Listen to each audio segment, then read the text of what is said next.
Good morning guys! What's up mga kalodi? For today's video, ang job order natin ay inspeksyonin natin ang slip ring at saka brushes ng deck crane. Ang type ng crane na ito is MacGregor with a maximum capacity of 80 tons. Ang rason kung bakit chinek ko ito dahil napapansin ko sobrang taas na ng current ng generator kahit wala pa itong load sa crane. Kaya sa nakikita nyo, sobrang gaspang na ng brushes.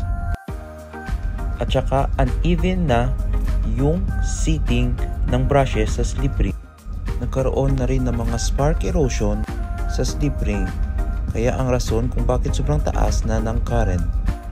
Kaya nilinis ko muna ito ng sandpaper. Ginamitan ko muna ng 400 at saka yung pinaka-last is 1000 para sobrang smooth talaga. Kaya yun yung resulta. O di ba? Parang salamin na. Sobrang smooth na ng daloy ng current. Kaya guys, kapag makaranas kayo ng ganitong trouble, i-check nyo lang ito. Thanks guys!